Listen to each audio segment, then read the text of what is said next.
So, glitchy Instagram had to do that.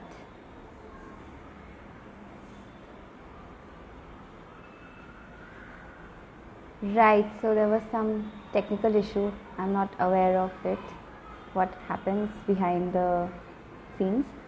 Hi, Shrishti. Right, I'm asking Prabir to join again. Yeah. So sadly, when Instagram does things like that, I lose the data on the previous talk. Sorry. So yeah, welcome back. Yeah. I don't know what happened. I don't know. No, actually, Anyway, my net is bad, I guess. So that's why. Yeah. then it should have just paused for you, but it paused on my end as well. So I think it's Okay, just okay, okay. Instagram being Instagram. Maybe. So Yeah. like as I was saying, we should be introducing ourselves at this point. Mm. So I'll start. My family and friends call me Donna. I'm also known as Jayashmita on paper.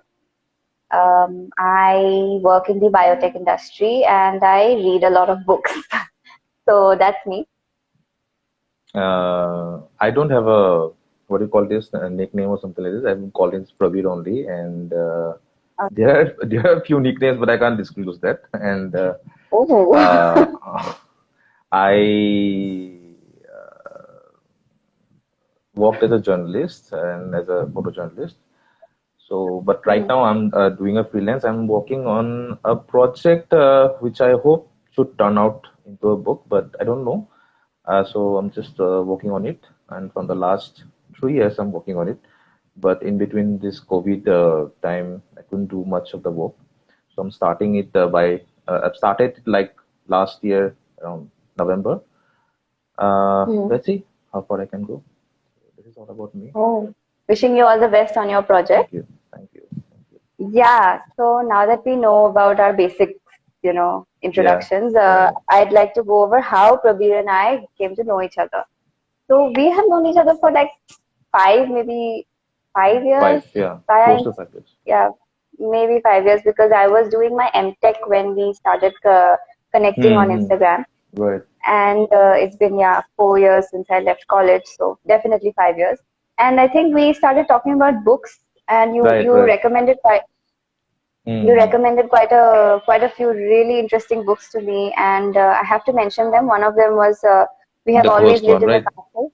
Yeah. Yeah, We Have Always Lived in the Castle by Shirley Jackson. That was mind blowing, And that and book, and the that most. book, and that book, I had no idea. Just before the Halloween season, I there was somebody who in Twitter published a list of books that you must read before the Halloween season begins, During and Halloween, huh? during Halloween. So, but you must read it before Halloween, and you should complete it in between the Halloween, right? On the Oh, night. acha. So, and then they didn't recommend books which are like longer or like massive. You should be able Okay, to so complete the it in pretty like short let's one. yeah, pretty short one. And this is the one I downloaded and I read it and I liked it and I thought, okay, I must share this book on Instagram. But I'm And glad you liked it. interestingly, that year, that was the 2020 Halloween. Yeah, That yeah. year, Halloween and Diwali coincided, Coincided. Yeah, I think. exactly. Yes. Yeah, So it was like the perfect night to read yeah. about something like Perfect. that. I mean, Amazing you story. talk about darkish Halloween, and you talk about lights and Diwali. It's Light and so Diwali, ironious. Completely opposite. yes. Yeah. So another book that you recommend, I mean, like I had already bought it, but you urged me to read it with like you must read it, get started on it. That was how you told me to read it. It was the Italo Italo Calvino. Calvino's. Yeah, yeah, exactly. Yeah, I really love that one. It's like Uh-huh. a reader's paradise.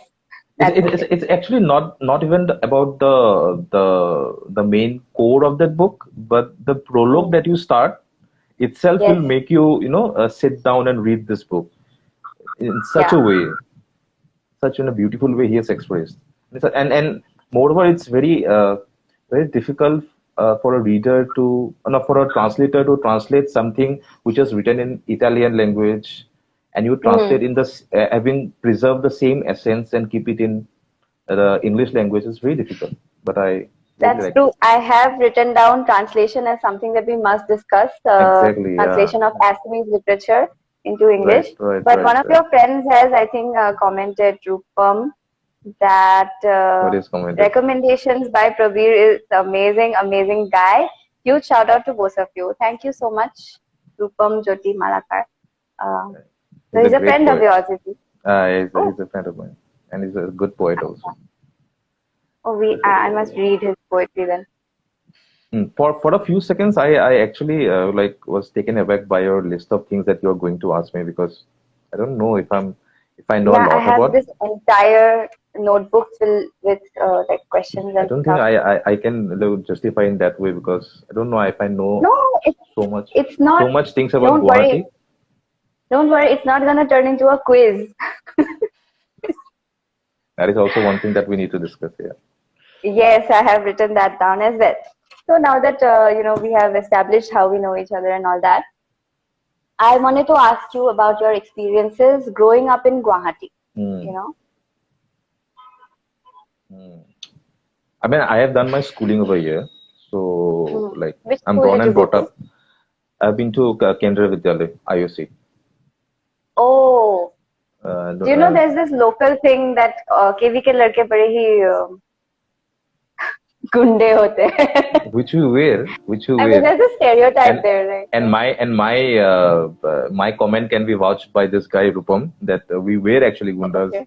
in KV, and when actually in 2005 when I went to Kendra Vidyalaya JNU campus, and there Hmm. also we became a gunde. So it's like gundes everywhere. We are like this outlandish boys.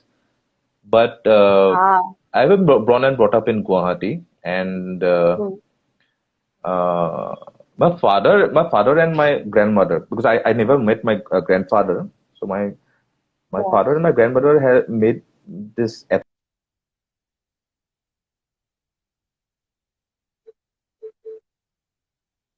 Sadly, internet has failed us again today. So Prabir is just telling us about. Yeah, sorry, it got It's okay. glitchy again. Can you repeat Yeah, that? Yeah, yeah. So you my hadn't met your grandfather. Hmm. I met, never met my grandfather, but my father and my grandmother, made sure ki I know what are the changes that is happening to Guwahati at a very early age. They've been constantly Hmm. telling me ki, this is the bylane and this is where there is to be. And he used to tell me about tales of like this Andolon, the movement in 60s, Hmm. Andolon and all. But as a boy, I really saw the changes happening when I went to Delhi in 2005 for my higher studies. Not for higher studies, I Okay. completed my 10th in Guwahati. Then I went to do my Hmm. 11th and 12th in Delhi. So Oh, when I interesting. actually finally returned to Guwahati in 2013, 2012 Hmm. last November, then I noticed a very huge change in Guwahati. Like I remember before I went to Delhi, just the day before I went to Delhi, mm, I went to Rajgarh Road. I had a grandfather who stayed in just the foothill of GMCH, and Okay. when while I was crossing the road, there was only one mall, the Hub, right? The fully Hmm. air conditioned one mall was there, Hub, and there was no flyover. It was like dusty road, both the sides of the road, and GS Road was like this much, almost at the same size as the Rajgarh Road. So that was the Ah. whole idea of government, and there was no what do you call this this fanatism about pork and all these things. In 2005, it was not there, right? So Hmm. in Yeah. 2005, I remember 2005 February, me and my couple of my friends, we went to Commerce College to had this pork momo. That was the first time we actually had it there. I don't know if somebody can also Commerce have it like or other. Okay. Commerce. So there was this pork momo house. And when I actually came back to Guwahati in 2012, and everything's changed. There are a lot many flyovers, a lot many malls. Roads have Donna changed, the Planet names had have come up then. changed. Yeah, and that was the biggest. I can't tell it's a setback, but it like taking me aback. Like I'm not used to seeing much of changes because when I went Hmm. to Delhi, Delhi was also changing. There was Delhi Metro came up in 2004. That's the first time we actually traveled in a Delhi Metro kind of thing, and Hmm. CP changed. The Connaught Place changed. That's so been a part of the changing the Transition. demography Yeah. transition of two major cities. Yeah. Yeah. So did it feel very uh, like the changes in Guwahati that I have seen, because I was living in Guwahati till 2016. I Hmm. did my bachelor's in medical biotechnology from Guwahati University. So I was there up till like 2016, and things were, I was adapting to the change as it came.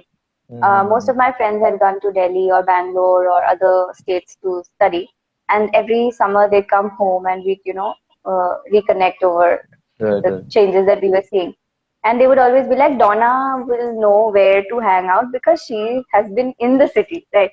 But now that I've been living away from Guwahati for like past 6 years, Hmm. now I have no idea. Like people ask me, यहाँ पे खाने के लिए क्या अच्छा है? And I'm like, I don't know. I don't know anymore.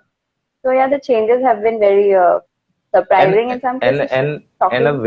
very important thing is this ki when I was in Delhi, every Sunday, this is one of my friend Manish, he can say that uh, when we were in Delhi, every Sunday there will be like this group of photographers, and we used to go out together to different places. It's not a heritage walk, but it's like a photography walk. When I came Was to this the, yeah, go on. so when I came back to Guwahati, there is no such thing. Like there's no photographers group or a heritage walk group and everything. And when I joined the press club, and I was like daily was going to press club, and we went to this ferry ghat and all these things, and I started noticing that you know I kind of missed that old Guwahati vibe. Just not there. Like I remember there was a ferry service running from Fancy Bazaar to Hualgusi, and Hualgusi was my maternal village.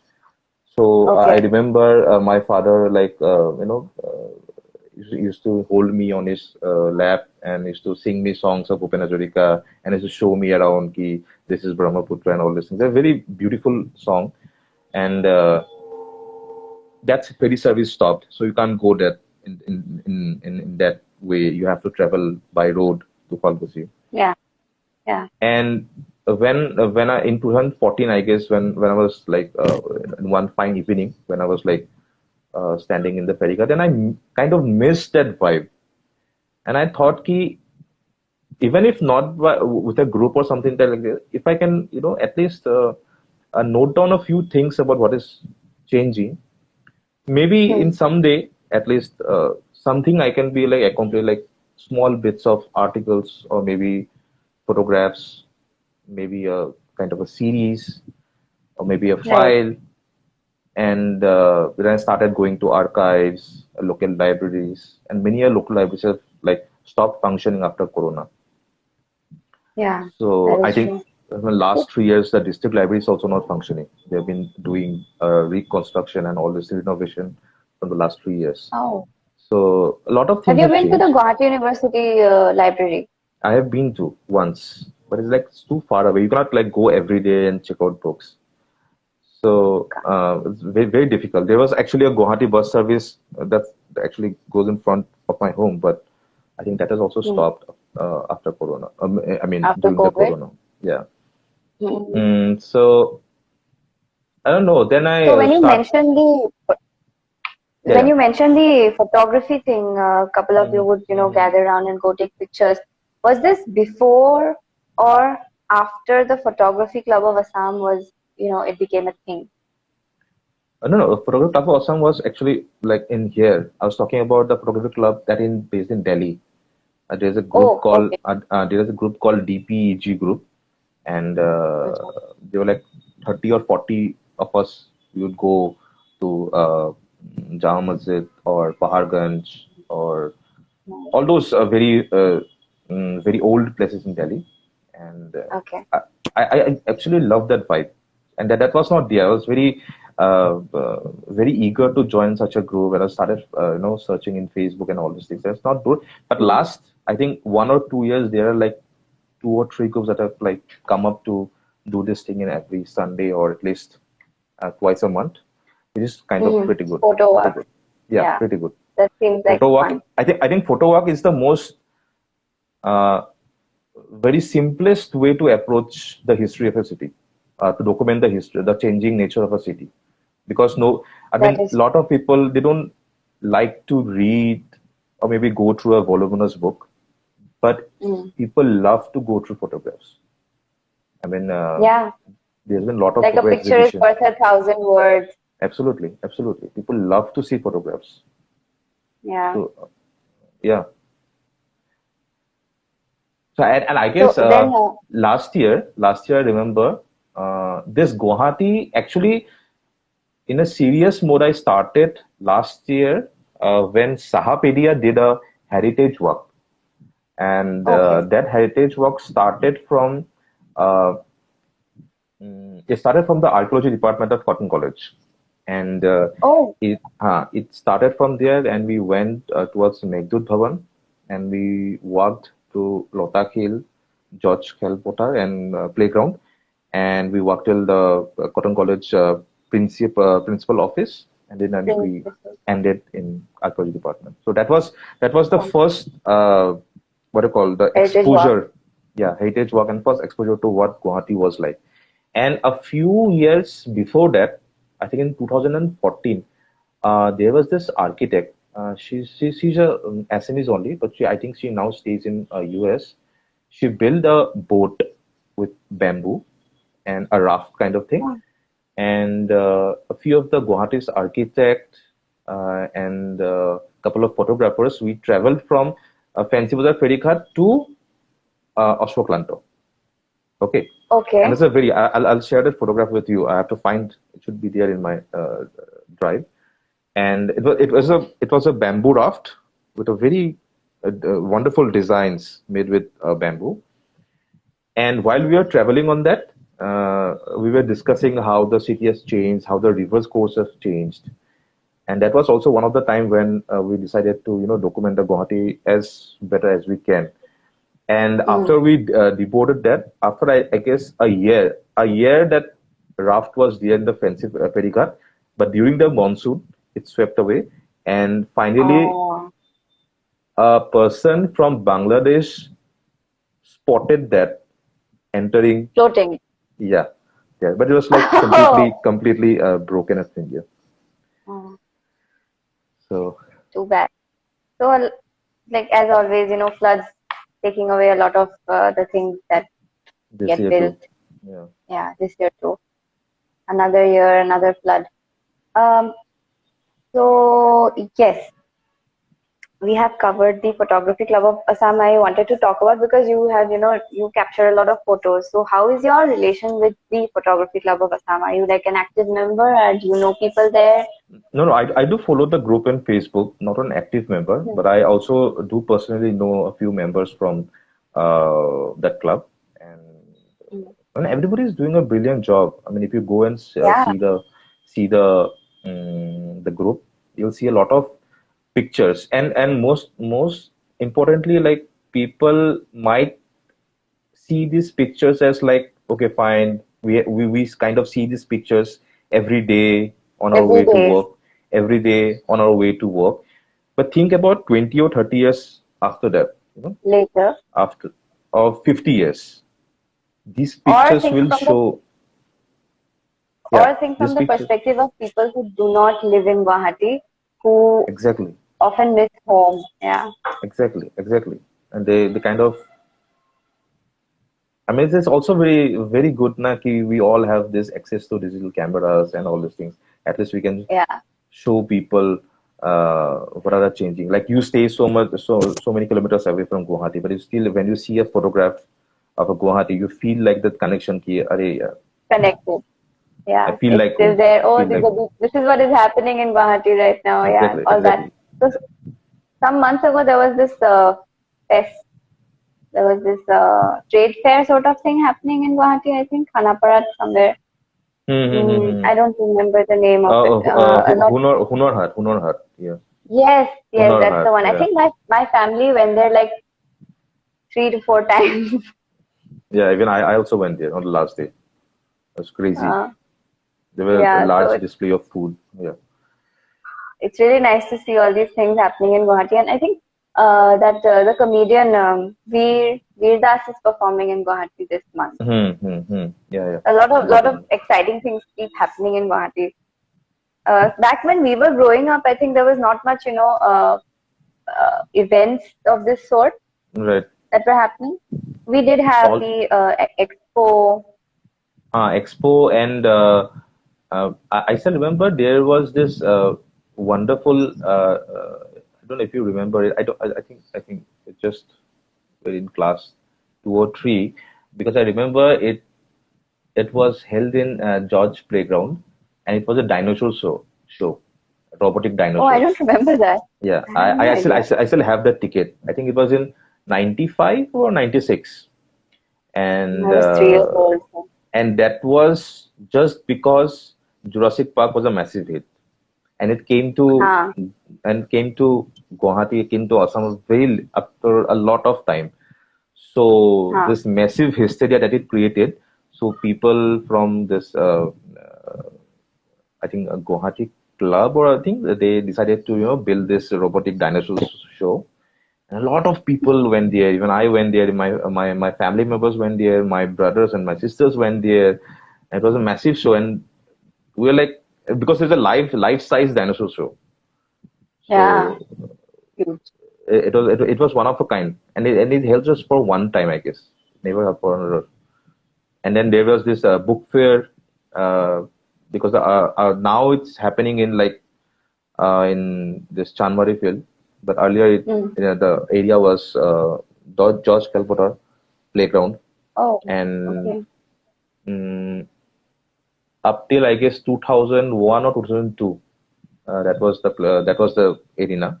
After that, it shifted to here, San Marie. Sunbury. Mm. Yeah, Mm. So, and yeah, yeah, there was something mm, that was on my mind. I forgot. The music scene in Guwahati actually. Like mm, just now, a friend of mine has joined Arindam.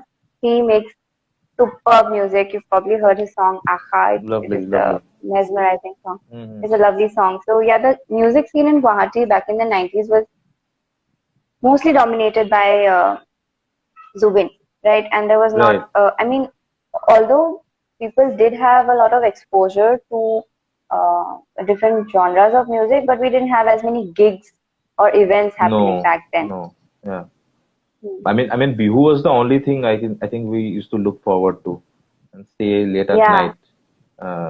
Jubin was performing, then there was this Hogan Monto, Osuna Monto, they used to perform, Bhupendra used to perform, and but more than the singers, I think if we talk about music, I can connect with collecting these cassettes.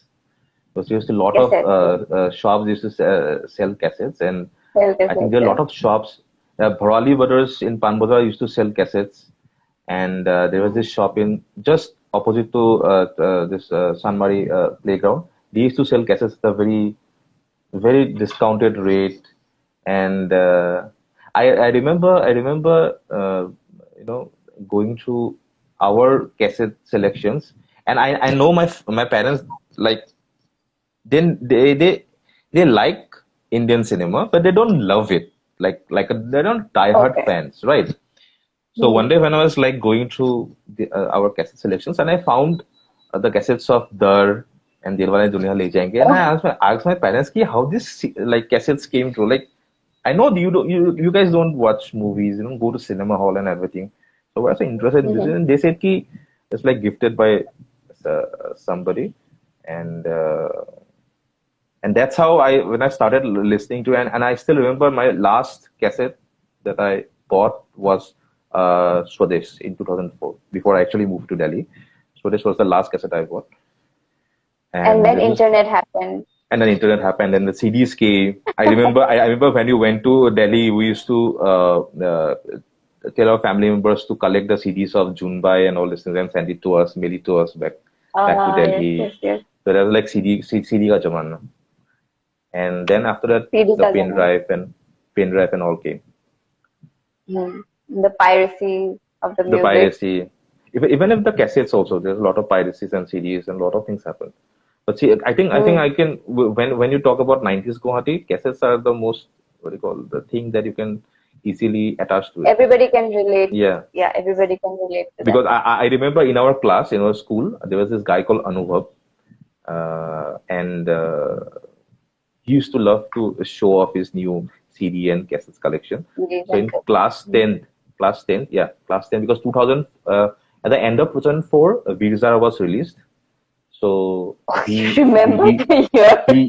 he brought this huge, I think, limited collection signing by Shah Rukh Khan and all those things, and he brought this the CD with, I Acha. think, two or three CDs were there, and he showed it to us, and everybody like he please, and how, and I can't even say like he give it to me because there was no CD players in our house, there was no computer, Acha. and he's the Mm. only guy. He was the only guy in the class who had a like a complete proper CD player. PC. Huh? He was like showing it Acha. to us because I know you guys can't take it because only I am the guy who has the CD player. So you just marvel at it. So yeah, he used to show up a That's lot. He just used to, evil. Yeah, huh, that's evil. and he used to like show us those Metallica and the metal death metal scene. He's the guy, go-to guy for us. When do you think the music scene in Guwahati turned towards, these events and stuff? Was it After 2009 after ish 2009, maybe? after 2009, Yeah, definitely. after Yeah, 2009, I a think lot so of too. things changed. I was in I was in the ninth standard at the time, I think, when this uh, transition was happening. There were a lot of events happening at these at Cafe Hendrix, for example. Hendrix would have Mm-hmm. music nights. I think they Correct. still do. So that's how the gig scene started. And a Mm. cousin of mine, Tina, she's very much into all of this. She's like friends with a lot of musicians in Guwahati, and they organize a lot of events together. Mm-hmm. So I stay up to date about what's going on in Guwahati through her. Right. But before these things were there, of course Then there there was were this, sorry community to cut events. you. Yeah, then there is this event in 2009, no, sorry, it's in 2011, 2013, there's a festival called Metropolis. And they used Oh to, yes, yeah, they used to bring those, singers from Nagaland and all Arunachal and over Northeast. Meghalaya. Yeah, and they used to perform. I think that also proved to be a very game changer when it comes to the change of musical scene over here, no? Oh So, yes, it did. It did contribute. Metropolis, like everybody used to like, wait for Metropolis to come and then we can watch. And that was in December month. So yeah, Metropolis was a big, big, big thing. That point of time. Turning point in the I don't know why it events stopped, in but Guwahati. yeah, Anticote was I a think big they just name. fell. I think Anticote they was a just big fell name. apart. Yeah. I think they just Abhi, fell apart from what I have heard. Hmm. yeah, I requested a lot of times to, let me cover the festival because, I can go, very near to these musicians and can take photographs and all those things. So Yeah, it was Metropolis was a big thing. big thing. Yeah. They did turn the scene around in Guwahati, and after what was that park in Zoo Road where all the Mm. couples go? Where is that? What is that? In K. Zuro, अच्छा श्रद्धांजलि Karan, yeah, Yes, श्रद्धांजलि Karan, yeah. Shraddhanjali Karan. After that was established, a lot more events happened, and also there was Hmm. briefly a hip hop scene in Guwahati Hmm. in 2009ish around. At that Hmm. time, a lot of kids, teenagers would go to Shraddhanjali and dance every हाँ, weekend. हाँ, They हाँ, had हाँ, हाँ. really happening hip I think hop I think crowd it going there. continued till 2018 or 19. After that, I guess like it became a more of like this family picnic kind of thing. A lot of Uh, couples, families. It's like all crowded every time. And then in between those years, the small, films, they used to release their cassettes. Sorry, this music. So in Shraddhanjali Ganan. mhm. So that was also a major, event where people come and like, talk about music and. But I guess Mm. after opening up of a lot of good uh, pubs and all, the scene has improved a Cafes and lot. pubs. The scene has Mm. improved a lot, but it's still Yeah, even lagging. But I think in it's coming getting years, there. I yeah, think it's getting I there. think Guwahati has become more happening over the years now. Absolutely, absolutely. My one of my cousin was saying that why you're writing so snobbish stuff about Guwahati's past when everybody's talking about going forward, talking about uh, music. Mm. Can you hear me? Can you hear me? Yeah, Your yeah, video yeah. is Clearly, paused. yeah. Anyway, Yeah, I can hear you clearly. Go on. yeah, yeah. So he's saying like, but I think the past is also as important as going present. There's a lot of things and Yeah. we need to know about Guwahati And preserve. and preserve. Like I'll tell you about a very interesting event. Uh, like when you talk about like the early part of 20th century, Mm-hmm. Guwahati was like more of like this vacate. Like when you talk about near Digholi Pukhuri and all, there's like huge trees and no houses and there. So people used to scared of Mm. ghosts. And Ah, yes. there was this very interesting historian who was written that there was this person who used to work in telegraph office, and the telegraph office was in Pan Bazar, and he was the Wow. only person who used to work late at night, right? So he used to close his office at around 8, because that time 8 was a like a very big thing. And after he closed his office, he would wait at the porch and he would wait for the fishermen from Fancy Bazaar who used Hmm. to come in front of, used to travel in front of his office and would go to Uzan Bazaar. So he used to wait there, Oh, and acha. this women fishermen would come, and he would join, and they all used to travel as a group, so that Together. yeah. So Out and of fear. part of here, and when he reached this, I think you have seen this tree. It is just in front of Nobin Chandra Bodloi Library. Have you seen this Hmm. tree? It's a very tatily ghost. No, that's not tatily ghost. It's not the Imliga pear. It's, I don't know what's the English name, but in Assamese it's called as Kendur Chupa. So it's a very I big don't know tree. what that is. And Okay. when they used to pass this tree, they used to throw this mustard seeds over there, just so Oh, that oh. nothing follows To them ward off evil spirits. back home. So, Ah. so that was that I think that story. I think a lot of people would say about this story, and they will also tell stories about uh,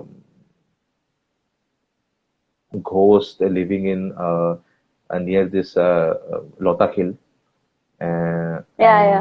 and they used to that ghost used to kill fishes because Lotak Hill was a pukhuri. It was a Hmm. what do you call it? It's a pond back at that time. Hmm. I think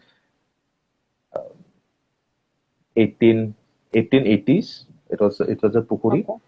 and Manik Chandra Borua actually filled it up with soil from his own area so that people Okay. can go and play. Because what happened is this George playground was kind of owned by the Guwahati European Club, and Okay. they never allowed the local population to go and play there. They did Play allow, there. they did allow, but only at like certain days and hours. Acha. So they requested Manik Chandra Borwa, who was the chairman of municipality board, that please help us, Hmm. give us some land at least where you can And go and have some adda and all. So he filled it up, the Lotakil Pukuri, with soil, and that's how Lotakil playground started. wow, wow, that is an amazing story. I mean, I And didn't and know also about this. and also Lotakil. Many have believed that Lotakil word is actually a pre-Aryan word, which actually means দুখন পাহাৰৰ মাজনি আৰু পানীৰ সমতল ভূমি, which means between two mountains, which is the Nilachal and Hmm. Navagrah, Hmm. between two mountain, and Brahmaputra is there, so which is why it's called as the Lota Hill. But many also Okay. say that ki, because the pond was surrounded with a lot of creepers, they So call it Lota. they call it a Lota Hill. So Acha. nobody knows what's the perfect reason, but this is what we get to hear. Wow. And when we talk about That's interesting. history of Guwahati, we cannot like subtract Manik Chandra Borua's initiatives, Contributions. their Uh-huh. contributions. Like I got to know that um, if you deboard from bus at Uzan Bazar bus stop just Hmm. after crossing the Barwari, so in Hmm. opposite you have this whole municipality bazaar, right? The market. Hmm. Hmm. That market shifted from an earlier location in 1899. But before that, that whole area was a red light district. Oh, Okay. was it? And it was specifically for the Khalisi people. Khalisi people are the crew members of ships, the very low rank crew Oh, members of the ship. And okay. when Guwahati started to getting modernized, so people requested Manchanda to, shift it to some other place. But he was Yeah. somebody like a kind of very tolerable person. He knows that if we shift this thing to some other places, these people will come into the society of this bourgeois society, right? This most Hmm. elite people society. Hmm. So he wants to, like, this red light district was kind of a shield wall between them and between these elites, right? Hmm. But then people Hmm. saying that, no, no, we should shift it, you should shift it. Then according to him and some other politician, they shifted it from there to Laktokia Police Reserve. And finally, in Oh. around 1940, it finally like completely closed off. So Oh. yeah, so that was something like I never, like I'm very surprised that I got New. to know this information. Surprised about it. So Yeah, am I. I'm really surprised to know that. Yeah. yeah, Because because the old area of Guwahati, that is the Uzan Bazaar and the Goripupuri, all that mm, area, that has the real stories about what was yeah, happening exactly. back then. Yeah, all those old houses are it's still so beautiful. I mean, they're in a state of disrepair. Some families are taking care of their Mm-hmm. heritage, but most of the houses are just sitting there. Like I'll tell you about one house. Mm, I don't know if you have been to that road. Uh, do you know Horikhoba? Yeah. Horikhoba. So Hmm. in front of Horikhoba, in front of Horikhoba there was a house, and that Hmm. house belonged to, I think, uh, Radhikananda Chaudhary. And Okay. during World War II, the peacekeeping forces, they used to hide in that house, Oh. and the police used to come and search that area. So there used to be a kind of bunker like thing. They used to hide there. And his father used to own a house. If you go towards the Jesse Road that opens up to the this Lokhi Kibit, okay. So his Uh-huh. house was the storehouse during the World War One. So they used to Oh. store gunpowders, guns, and all these things. So now the Srimanto Honkor Academy came up in that building. It had a lot of, and Okay. all the furnitures from that house came from Birmingham, England. So it is a very You old should house. open that house up as a, like people, so that people can go and visit it, something like that. Ah, Like, exactly, exactly. And there's another house in front of it, Hare Krishna Deka. I think presently there is a library is there, but it's in a very disrepair state. And that was a house where Mahatma Gandhi lived. There was a house that nothing is sadder than a, Subhash Chandra Bose lived, but now I guess it's in a very disrepair state. I tried call that number, but nobody picked it up. no, nothing is sadder than a library that is being, you know, When it sitting comes to there and library, gathering dust. when it comes to library, I have to tell you about this Nobin Chandra Bodole Library. Have you been there? Okay. No, I haven't. It I just actually haven't. adjacent to Hendick College, I know, and but I haven't it been there. was it was earlier called as the Curzon Hall because Curzon was like was invited to attend a session there. Oh, And exactly everything in Guwahati, every development, every movement started from that library. library. Library, How like exciting. let's say there was a very infamous circular. It's called as the Cunningham Circular. So it was passed by Okay. the that time the British person who was looking over the education in Guwahati.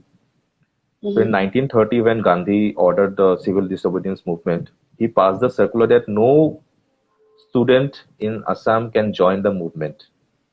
and Mm-hmm. they and their parents and their guardians must sign the Cunningham Circular. So that day, Nobin Chandra Bodoloi, Radha Govindo Borua, and all those people sat there, and they decided that we will not go to our classes in Cotton Collegiate. We would start Mm-hmm. a school of our own, and that's how Kamrod Academy born. Oh, wow, that is. And that was one of those very famous. That's 1930, and that was called as the first movement that started in Assam. After that, 1960, 1977, a lot of movements started from there, A lot of movement started. Yeah, and that's where district library first started from there, from that place. district library started. Yeah, Okay, that makes sense. Yeah. and there were like So, two cannons outside, still there, and they were Rajeshwar Sinha's cannons, Ahom's cannon. Cotton Still College there. has always been, this place where people, even non-students, I mean, people who Yeah, have yeah. not studied at Cotton, even they feel, connected to Cotton in some way or the other. They Mm. always have events happening, something or the other. Right now in Guwahati, we don't have any structure from the 19th century except one, the Northbrook Gate. Okay, Oh, but Cotton's building, the earlier building, would have been there. But what happened is this: they started the construction around 1894, 95. But in 1897, because of the earthquake, everything like got demolished, and they had shit. to start in 1900. So the only So, structure that remained, yeah, that was kind of sad part. it's like we have so many geographical challenges in the Too Northeast. I much, mean, too much. too many geographical challenges like floods, earthquakes, everything, every man-made structure that, uh, every, what do you call it? If we take one step forward, it's two steps back. Mm. I mean, True. you get it? So these are the kind of things that, people in the rest of the country do not have to Worry about. address as Mm. frequently. Yeah, worry about. So maybe in that way we have some challenges that need solutions which are not going to come from um, local or desi Mm. solutions. We need something that is, more closer to our geography. Right.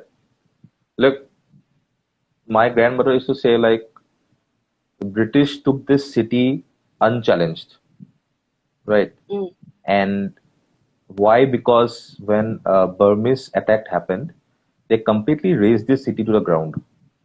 mm, And they say that only 10,000 people in the whole of Assam survived that attack. And it oh, was in the words of Moniram Dewan. And he wrote in his book that uh, they used to tie these people on a tree and used to burn it from beneath the legs. And mm, especially in Guwahati, they went and like razed every namghar, every church, every standing building. So mm, when British came after the Treaty of Yandabu, mm. they got this city like there was nothing there. There's only barren land. So when the Northbrook Gate came up, there was only 11,000 people staying in Guwahati. And look at the population now. No, damn. I mean, in 18 that was in 1874, 11,000 Mm. people. And look at the population now. It's like can't even count the percentage. It has become a Yeah. really overpopulated city in many ways. Yeah, Uh, I've been saying this. It's the Guwahati has like it's reached its saturation point. You can't push it further. okay.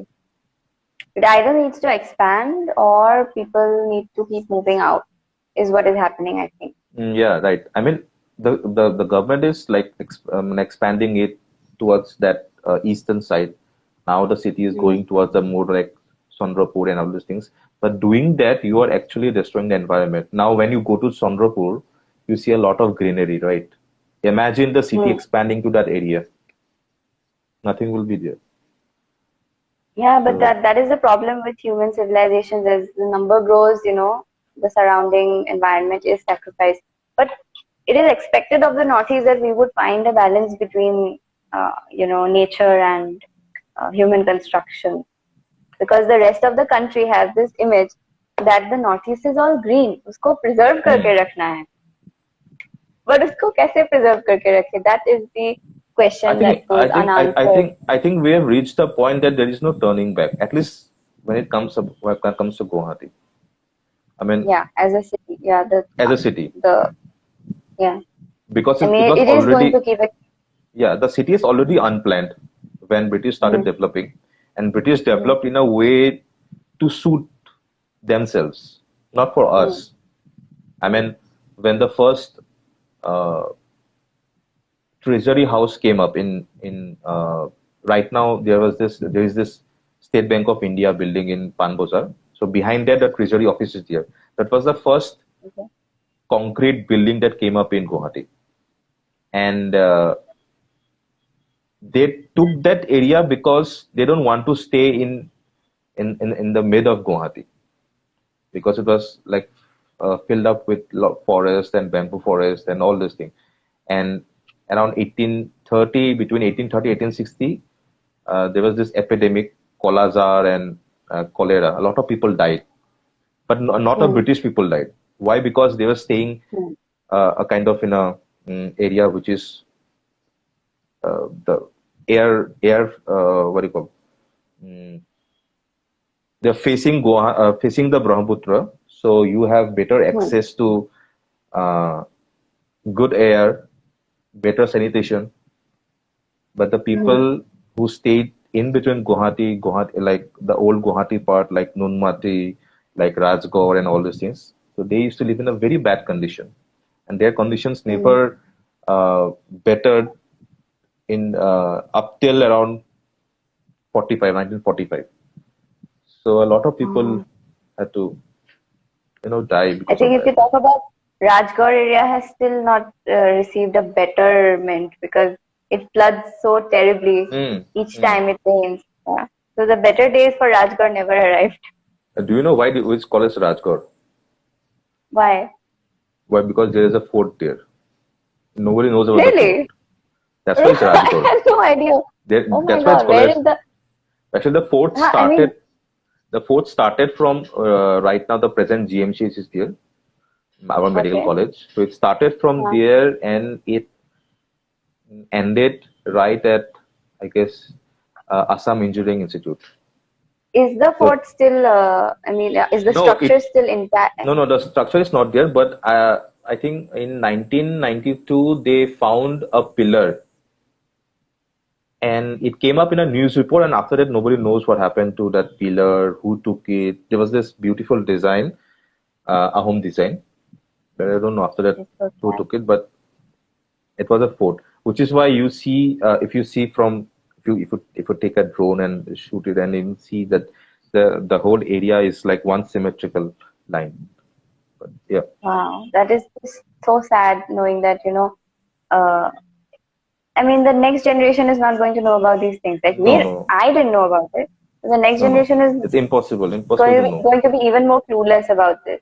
Right. I mean, look at the SP residents, right? They demolished it without even knowing the public that what they are going to do with it. So and it Yeah, was that was a such a, beautiful building. yeah, a very beautiful Beautiful building, building. very beautiful building. It's I mean, a architectural marvel. and that was the residence of that time's Mozundar during the Ahom's time. Hmm. The Mozundar used to Oh, sit in that house, and the acha. Puhuri, what you see in front of it, was where the Hmm. royal elephants used to bath.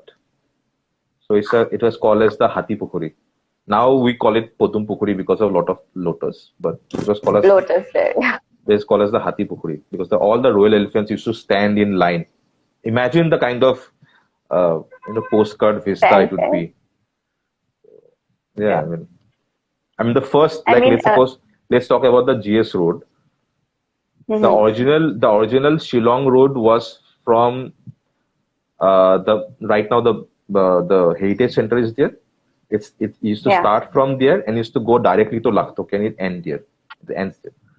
But right now Directly to it laptop. Yeah. start Lakhtok. Yeah, the road, like, how do you say? Uh, if you come from Laktokia, the like Mhm. if you go behind the bus, it'll start from Laktokia, it will go towards Pan Bazar, and from Pan Bazar it will take stop at Pan Bazar bus stop and it'll go directly to Adabari or let's say Kasari. So Hmm. that road is the original Shillong road, Wow, that's but and then it would go all the way to Meghalaya, the from there it usual. should connect to the other road. But now the Huh. GS road is this road only. So, It's this really crowded place where people do not want to drive. nah, exactly. I Right. think that is the reason why they shifted the Shillong road from there to the present one because it became very crowded. I Too mean, crowded actually. imagine people saying Pan Bazar Road is a Shillong road. Imagine that was one of the first three roads that came up in Guwahati. Imagine the crowd. So I think if you see the numbers in the past Guwahati, they're like very mind-boggling. Like in 19 no in 1836, I guess 1836 or 1930, I don't know, I remember the date. Only six people converted to Christianity. Like when the Guwahati Probably Baptist, 1836. Probably probably 1836. 1836. So only No, six. I'm kidding. I don't know. I Imagine, mean, like the conversion rates were much higher in the 1900s. imagine there are only six people who converted to Christianity, and Guwahati Baptist Church was the highest building in Guwahati. Highest, tallest, you mean, at the time? Sorry, not the highest, Tallest, yeah. tallest Yeah, building in Guwahati. So a yeah. It's still a lot of change beautiful happened. It's a structure. beautiful building. Mm, So original yeah. building got demolished in 1897 earthquake, as well as the Churchfield Church. Mm. So these are the structures that you see after the 1897. Renovation or like Yeah, post not even earth. renovations, the complete build up from the scratch. It's a Not completely new building, acha. completely new building. Nothing survived from that. Yeah, actually, I was thinking to write. I'll show you something. Wait, uh, Hmm. it's a very beautiful map of Brahmaputra, and it's one of the earliest map of Brahmaputra. I think the date would be around Exactly. 1780. Where did you Okay. find this? No, no. You've been doing some serious research, Wait, haven't wait, I'll you? show you. Can you see this? Wow. It covered a lot Wow, of this is really detailed. Bangladesh because Sylhet was a part of Assam. Part of So Assam, yeah. Mymensingh district and You have to lower. send me a picture of this later on. Yeah, yeah. Because but you can't like find the names of today's like a lot of name changing happened after independence. Yeah. So the first survey was done by this French guy called Jean Baptiste Chevalier. Huh. So he started from Calcutta. In 14 days, he reached Jogiguppa. In another 13 days, he reached Gwalpara. So, but he was not allowed to further go upstream from Gwalpara Mhm. because our the kingdom, the Ahom kingdom, they didn't allow anybody to cross, anybody like a foreigner to cross Gwalpara and come inside. If you do come Oh, inside, you have to relinquish your religion, your country, and everything, and you have to be part of and to become an Assamese actually. So Chevalier was like, I can't do that. I just came here to ask for a permission that can I set up a factory over here. So then the Ahom king said, okay, fine, come down, have a look at, business but purposes. Huh. we won't allow you to build any factory. So he stayed for Hmm. for a month or something. They went for a hunting and all this thing. And then Hmm. French and English war started. Then he had to go back. So he was kind of the first person to go, first foreigner to come inside Visit, or reach visit Assam. the core of Guwahati. Core of the He Ahom went kingdom at the time. Amroz, and he went to Mhm. Kamakhya Mandir, and he wrote some very grotesque descriptions of Kamakhya Mandir. Like he saw animal immolation, sacrifice of rhinos, tiger and Rhinos, tiger really? and elephants and Rhino seems a bit far-fetched. I mean, I don't think that was happening at the time.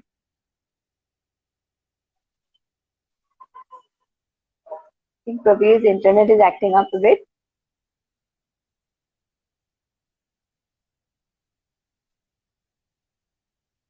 Yeah, Can you he's hear me? back. Hmm. Yeah. Yeah. I was saying that, sacrificing rhinos seems a bit far-fetched. You cannot always rely on everybody's account. Account. Yeah, that was He also a wrote bit too much. about he also wrote about that the the nearest persons of the kings who used to serve him breakfast and all these things, they used to be like buried alive with the king once he died, right? Now this is a tradition you see in Egypt. You don't know about these things that happened in during the Ahoms, but then Mm. he felt in a nice way to write about it, so he wrote that. Maybe he was taking some artistic, liberties with his writing. like, किसको ही पता चलेगा? कौन fact check करेगा? How confident after 100 And years even who's going to do that? and even now, there's a lot of uh, understanding about what happens in the Northeast. People keep Yeah. asking things like, "Do you guys eat dogs and stuff like So that?" this is how fake stories emerge, right? It happened. Hmm. It's not a new thing. The people say no, it's a very new thing. It's a WhatsApp university thing. It happened back in 1756 only. His apparently his notebook got lost during his travel, and Oh, and a few I think art historians they found it in France. So they translated it funny. to English. Or otherwise we wouldn't have known Translation. Getting back to translation. translation. Yeah, yeah. Yeah, translation. What's the worst translation that you have read? Was translated? I mean, like the terribly translated book that you have read that you wish you had read in the original language.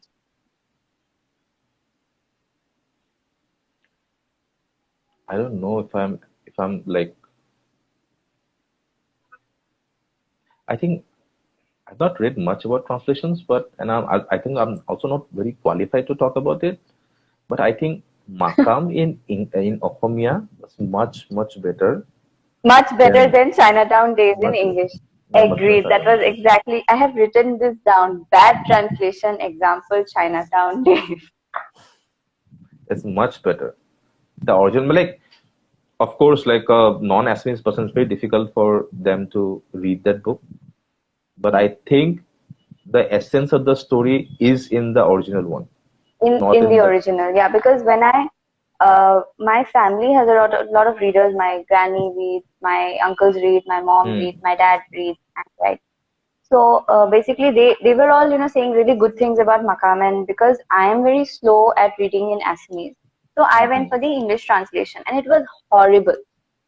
It was horrible, and apparently it's been translated by Rita Chaudhary herself, Yeah. and she has done a terrible job of it. I mean, like, way to go, like, way to No, ruin your own story. that's why I said I'm not that qualified enough to talk about her writing skills. But then, if you really ask me about if the translation is good, because I can talk about that book. Why? Because she's the translator of her own book, Huh? right? Of her And own book. her original book is so far better than this one. I Yeah. mean, It's like what she did was, what I have come to understand is that she translated it word for word. It's hmm, like she put the, sentence structures exactly as they had been in the Assamese version. right. But the nuances of the language change when you take it from one language to the other. A good translation that I have recently read is the 2022 Booker winner, The Thomas Stone, Tomb of Sand. Yeah, Thomas it's Sand, like, although it's a translation from a Hindi novel into an English novel, the essence is still intact, still there. and Yeah, yeah, it still feels like it's a Hindi story that you're you're reading in reading. English. Hmm. Yeah, Even so even that even even the book, The Celestial Bodies, no? What is this? Yes, The Celestial Bodies, that won the Booker Prize, International Booker Prize, a couple of years back. So in that book also, because it was written in a Middle Eastern language, and you have to keep that essence. hmm. So I think Celestial Bodies only. Yeah, if I'm not wrong. Celestial Bodies, book by Jokha Alharthi. Jokal Harzi, yeah. So that book. I haven't read it. So I mean Okay, it's a good translation, is what you're the saying. very good translations, and I mean the translator itself is so proficient in the original language that Hmm. I think there's an interview by her how she has done that translation. It was like Okay. it took her like 1 or 2 years just to go into that process of translating that book. Of course, I mean it takes a lot of work to translate Lot of something work. well. Yeah. So I was going through. I wanted to record Tejimola for my podcast, Hmm. and I was trying to search for a good translation of the story online or in books by other writers, but I could not find a good enough translation. So in the end, I was like, "Fuck it, I'm gonna do it myself."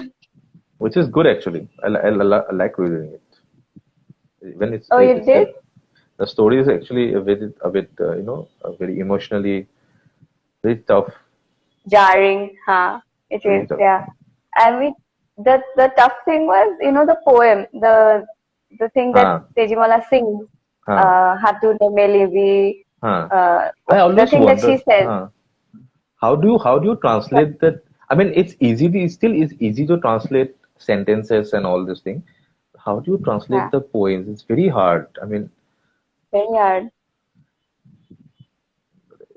So that's why what I they did are. was I took it into the first time I translated it, actually, the first draft was I translated it word for word, like the Hmm. way Rita Chaudhary did with her book. Okay. And then I edited it to seem like it's a story in English. Right, right, right. I edited it in a way that I would want to read an Hmm. English story. So that was my thought process behind the translation, and I think it turned out pretty well. I mean, So, better than expected. how's your writing process? Like, once you write a piece, do you hear it by some other reader, like some other persons? Like, do they uh, read that piece to you? Does it like, is it a part of your process? No, I have never had anybody else read my uh, writings out to me, but I Hmm. do share it with other friends to ask them if they think it's if it's making sense, if it's something that is speaking out to them, things like that. Hmm. If it's something very personal, like that I wouldn't want to share with a lot of people, then I keep it to myself. And Hmm. that's mostly the case because whatever I write goes into this notebook, and half of it is not on the internet, You're things right, like yeah. that. But if it's something that has information in it which I want to spread around, or a story that I think should deserves a lot of audience, Hmm. then I put it out there and I ask my friends to read it.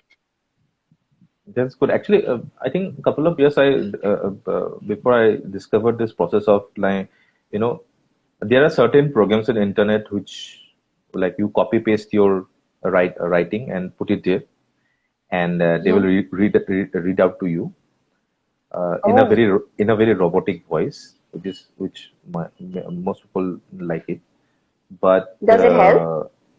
it does help.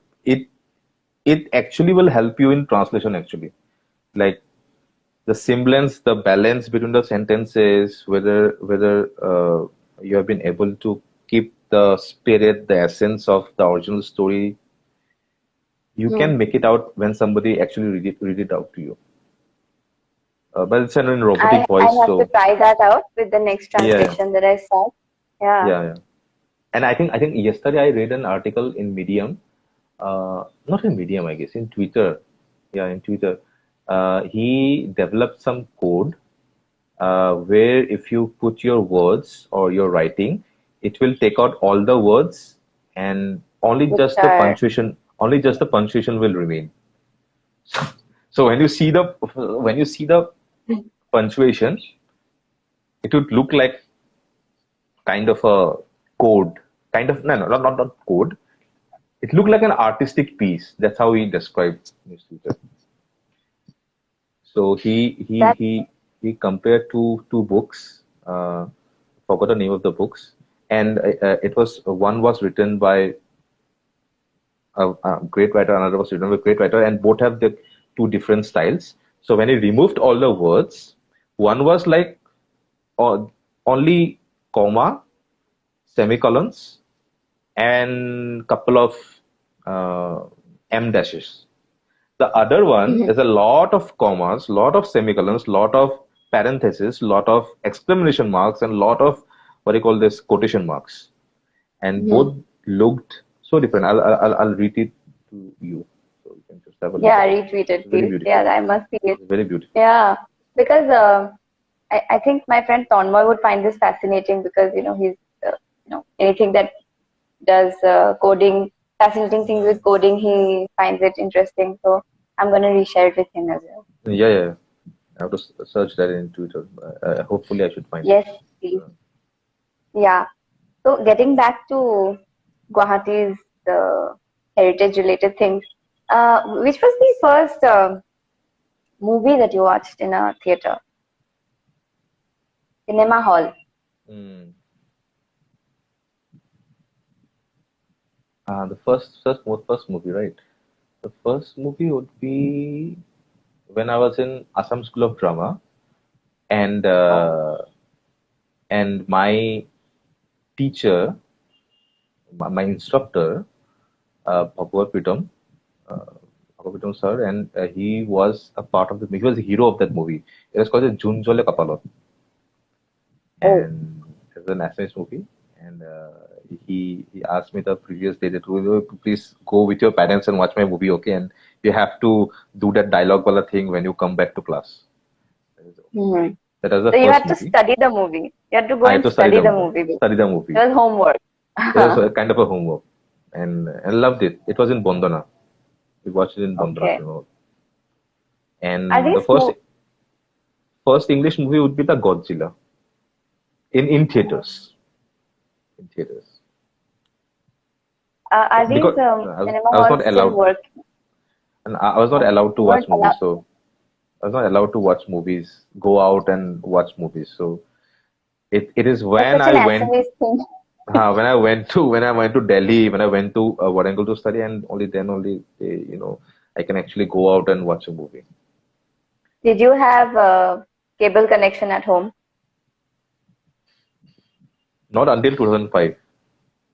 Ah, that was the Not thing. I mean, back then I was having this discussion with my other friends as well that we would have cable connection and then exams के time पे काट देते थे because I, I, पढ़ाई I करनी. never I never had the luxury of having a cable connection. I still remember in 1989 World Cup, I asked my parents that please can I go to my mama's home so that I can at least watch India's matches. Please allow me, and they allowed me to go to mama's home.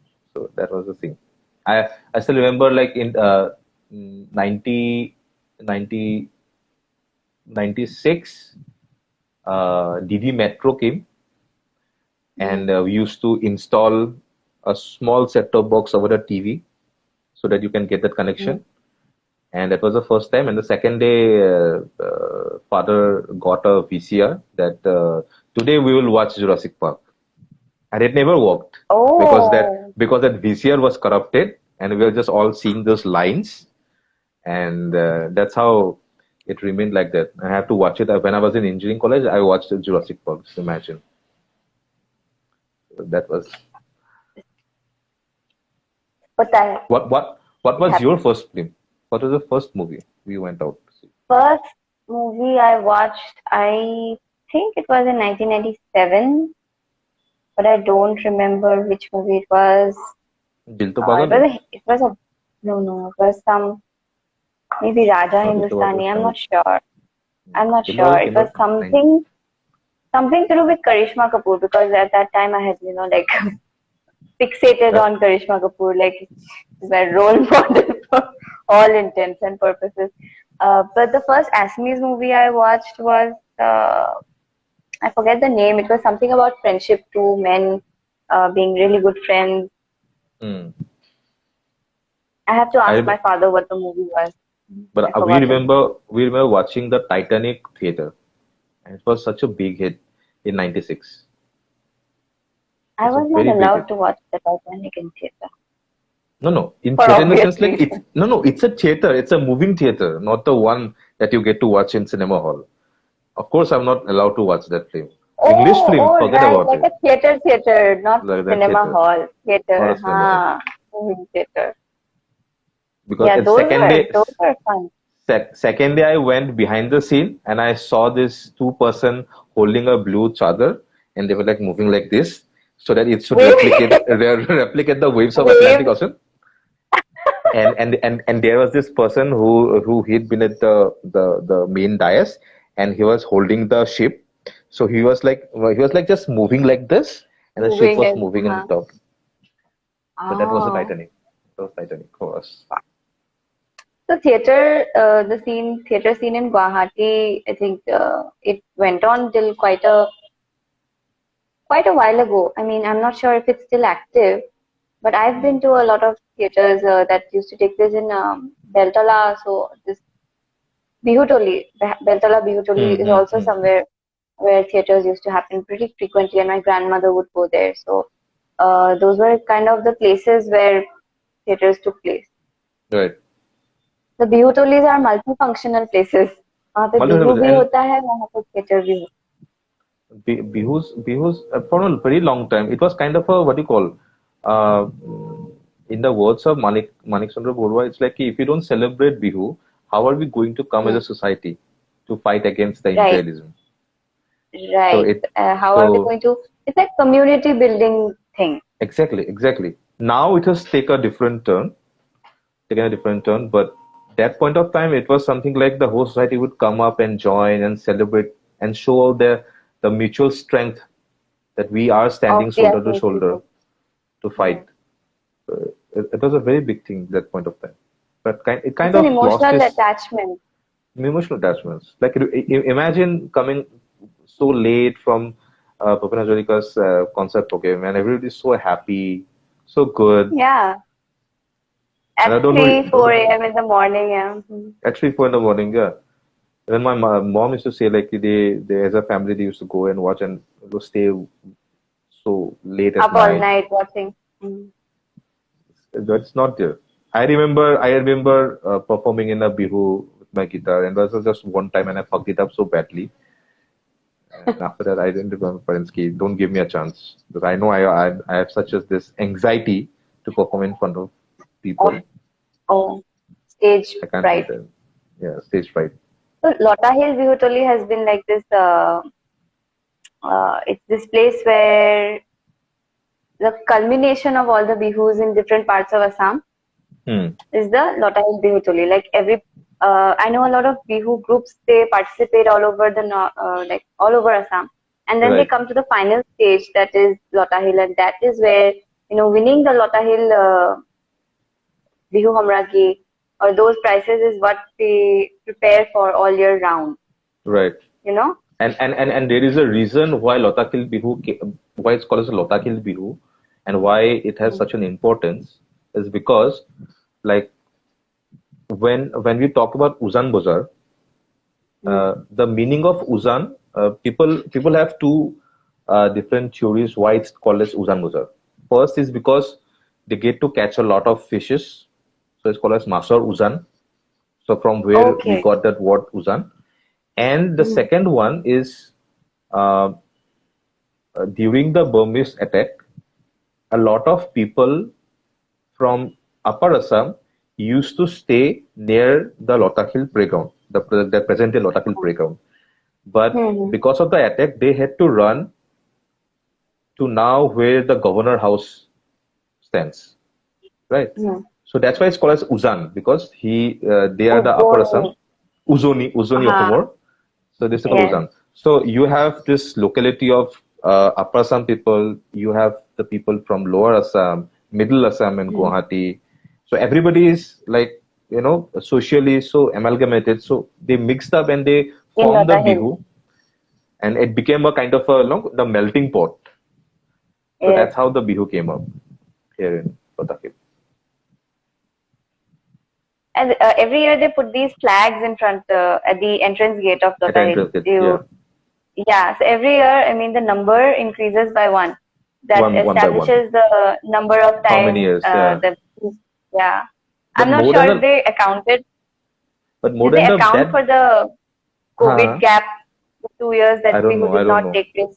I don't know. And I never actually counted the flags also. But Yeah, I that. have. I did.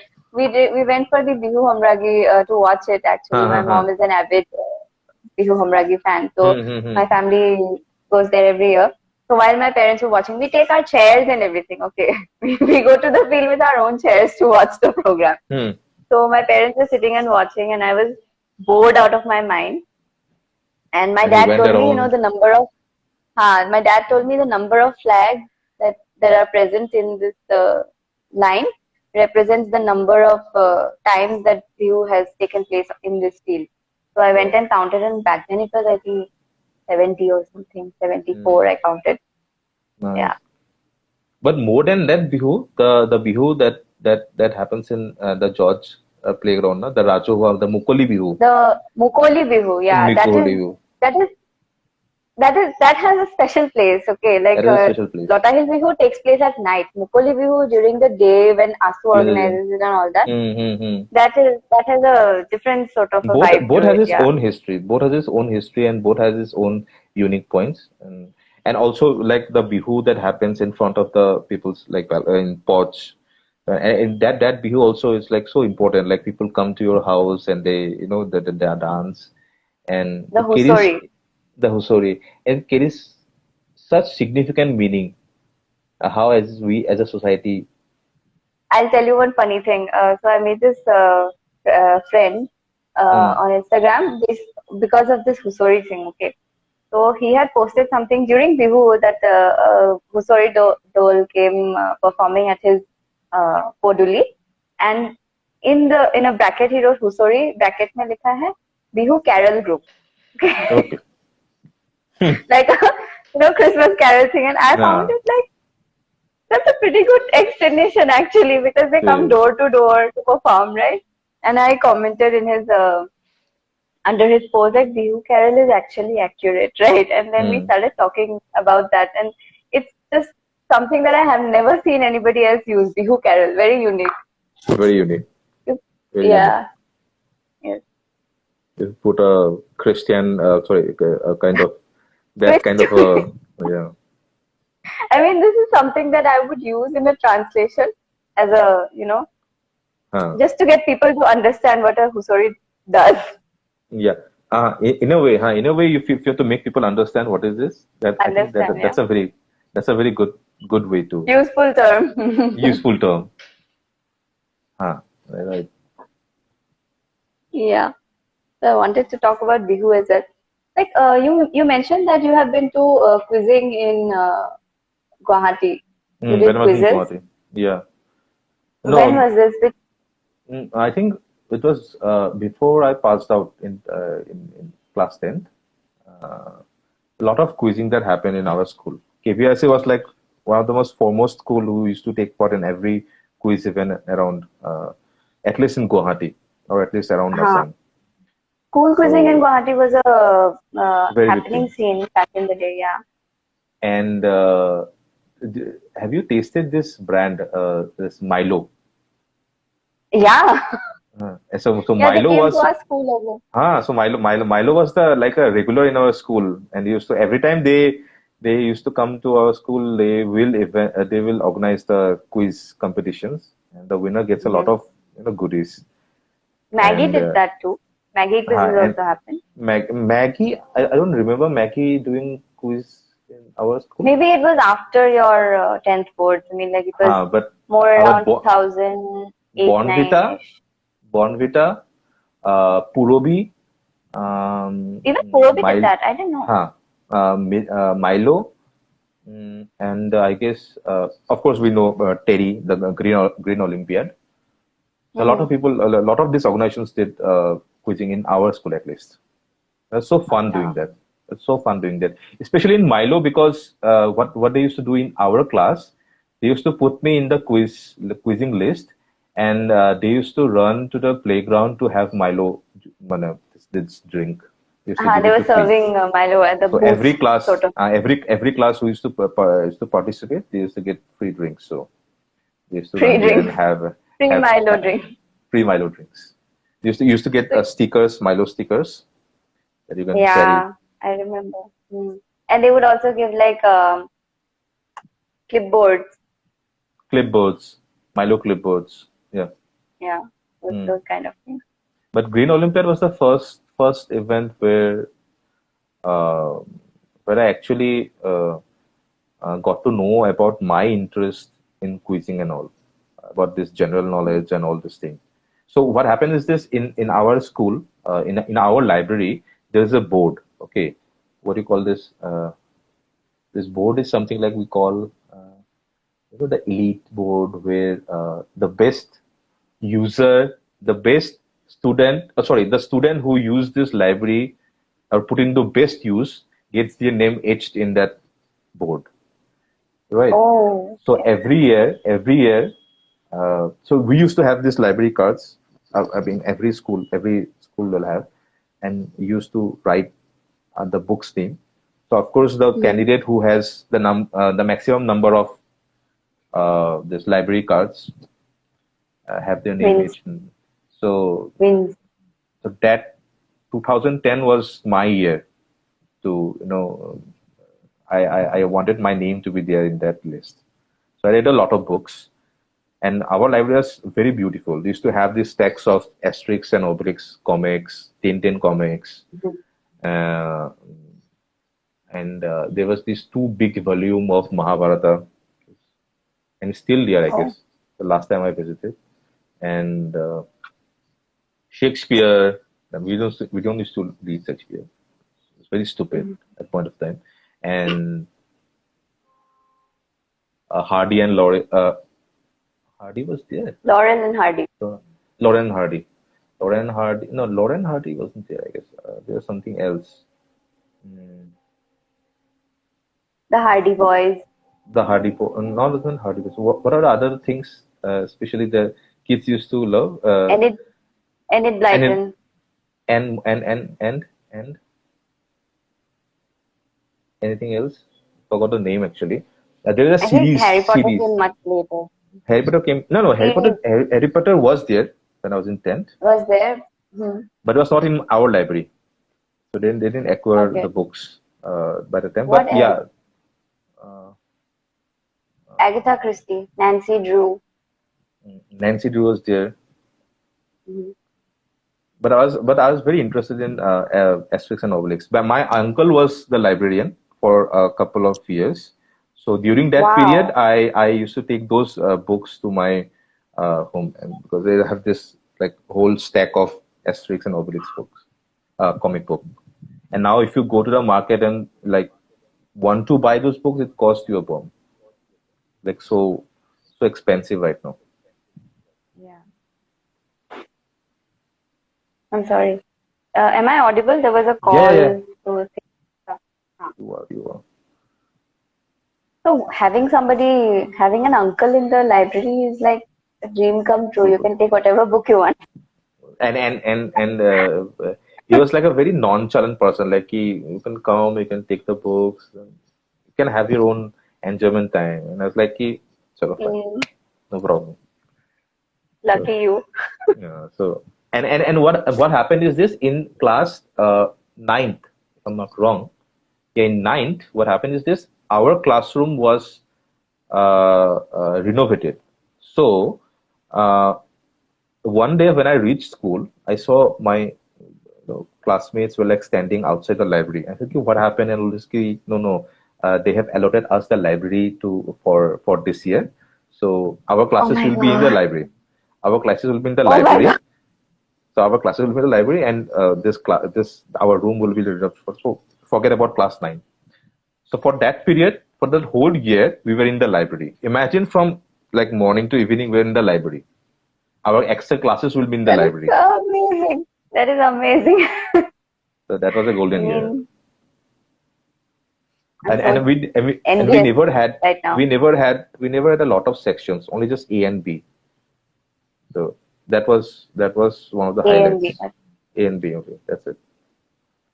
KV was obviously a co-ed place, but other schools in Guwahati of the Hmm. time like Don Bosco, St. Mary's, Holy Child, these were all. Um, Don Bosco was of course a boys' school at the time, and St. Mary's and Holy Child were like girls' schools and all. And Mm-hmm. at that time, I was in Little Flower. Little Flower was like the only uh, convent school that was co-ed. So we used to like pride ourselves about that. We were really proud about that because Hmm. it was like a mixture, and also because Don Bosco has a very old history, right? Like Hmm. It's my a very old uncle school. studied there. Yeah, it's a very old school, and there are like generations of. I thought you went to KV Khanapara. No, you don't, right? I didn't, although it's Ah, nearby my house. I did not go to okay, KV Khanapara okay, okay, okay, okay, okay. because of this, the केवी के बच्चे गुंडे होते हैं. I kid you not. I do not. I'm not kidding. My parents were like, अच्छे बच्चे convent school में जाएंगे. Did it help you? Did It you did make not out? help because it did not help because after my 10th boards, I went to Army Public School, Narangi, Uh, uh, and वहाँ even पे mine too. बच्चे. Oh, you did? Even my center was also our public school. So. No, no. I mean, I studied there for 11 Oh, and you 12. studied there. Oh, you studied there. Okay, okay, हाँ, okay. I Uh, studied there for 11th, and वहाँ पे once you have been to APSN, like every other school की गुंडागर्दी feels like kids play. no, Khanapara was a massive school. I mean, It is. uh, after my 10th, I guess, I thought ki if I'm not going to Delhi, maybe I'll just switch my school. And हाँ. A friend of mine says, English में गुंडागर्दी करेंगे, hmm, गुंडागिरी करेंगे. So yeah, Army school does English में गुंडागिरी, not in. no, I remember in my 10th board when my center was an army public school, they were like this camera. The first time when our school never told us that there will be like cameras in our examination rooms and all. And they Hmm. install these cameras and all these things. And like when you have to go to the toilet, somebody will accompany you to the toilet. And it was so weird, like going to the examination center. And but it was such a beautiful campus. I really liked it. Yeah, it is. It's very green.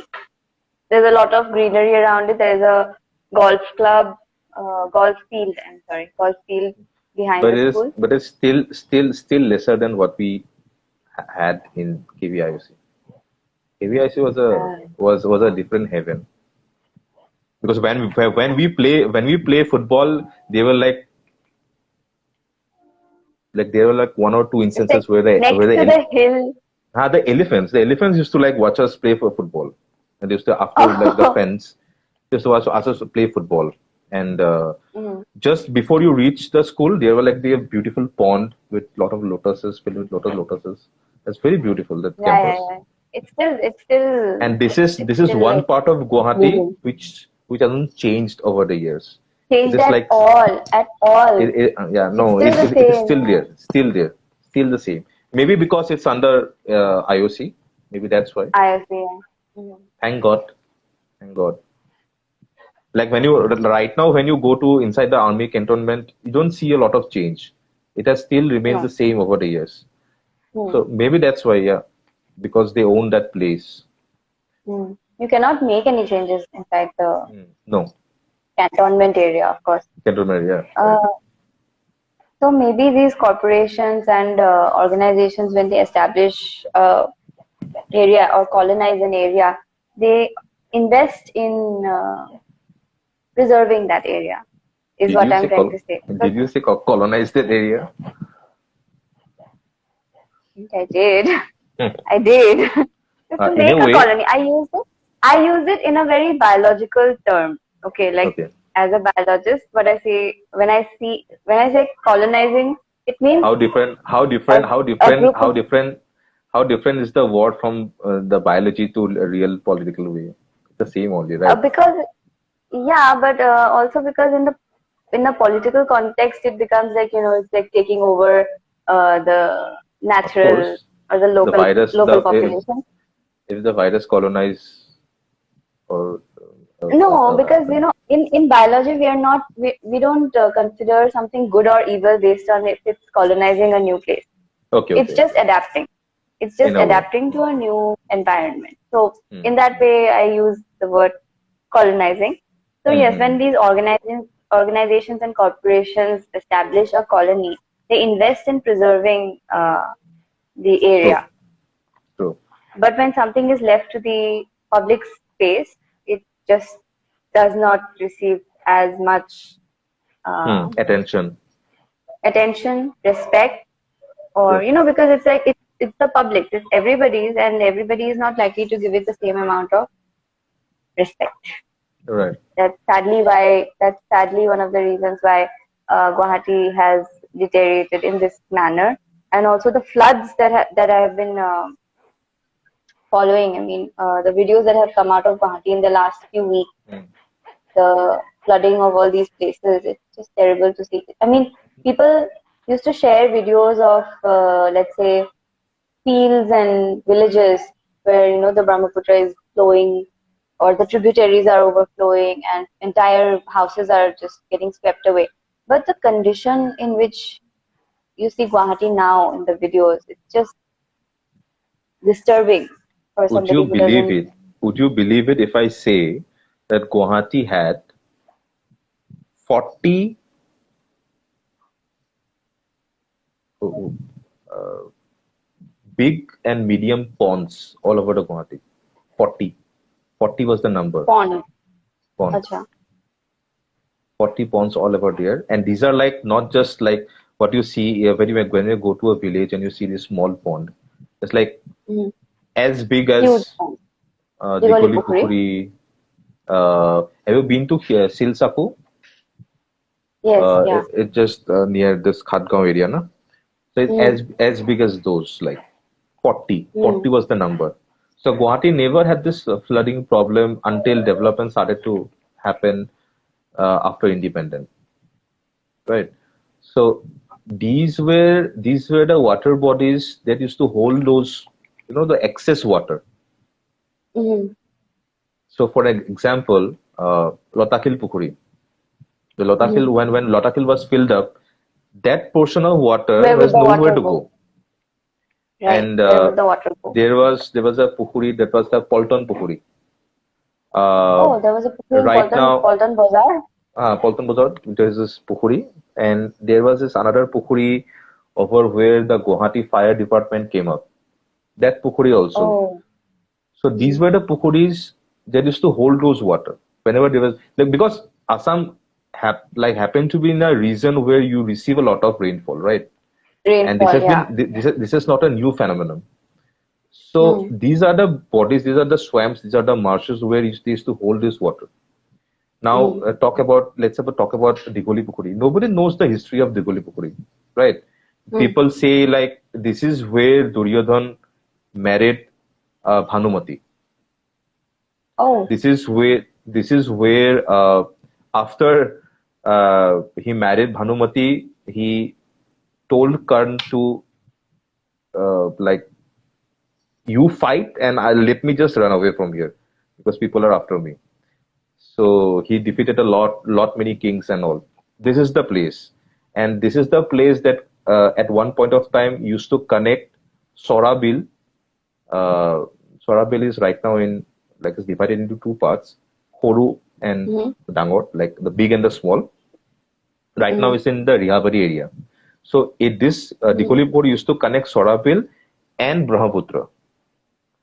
But now Acha. Ha, ha, see the ha. I distance, have see the heard of this distance. actually. Yeah, see the Yeah. distance now. In 93, I remember in 93 when I went to take my swimming classes, it was in Dikolipuri. Imagine. Oh. Imagine my parents like pushed me to the brink of death, like letting me swim in Dikolipuri. Like nobody even know what is the depth of Dikolipuri.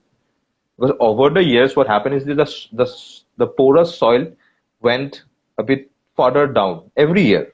Mm. So it collects Okay. a huge volume of water. Huh. So I mean, when you now there is this huge concrete slab around it, so there is no way Mm. that water can go inside or come inside or like come out of it. Talk Mm. about this Hill Kaku bill. Now this like completely enroached by the Mm. local population. So there is no way that excess water can go inside there. Talk about Deepor Bill. Now you have a road around it. The new they are now trying to uh, electrify the railway line. So in Mm-hmm. every way, we are not utilizing what nature has given us.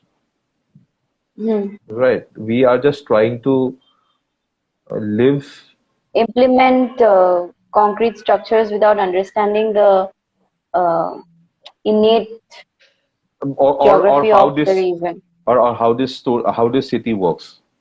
We have never tried to understand. It's I always have been a underdeveloped or a badly developed city, and Yeah, every year unplanned in every unplanned way. city.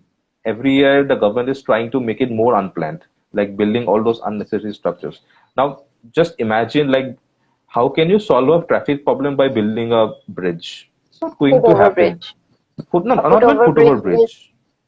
Like building just all the those normal bridges. The number of bridges in Guwahati, I mean the flyovers, number of absurd, flyovers in Guwahati is unnecessary. unnecessary, unnecessary. Like there has to be a margin or there has to be a sufficient breadth of the road. Hmm. There should be a mandate that this is the amount of road that you need to leave if you make a shop or build a shop or build your house. But when you go to crowded, especially crowded areas, when you go towards Babunibadam and all these things, every shop is Hmm. trying to, every year they Fit would in. come, they would take 1 inch of the main road. Yeah, yeah. I mean, the traffic problem is going to happen. So my point is that the government should try, not even the government, the local groups, the local self-help groups should try to revive those water bodies. If we do that, a lot of flooding problem we can solve that, and it's not that difficult. That is interesting.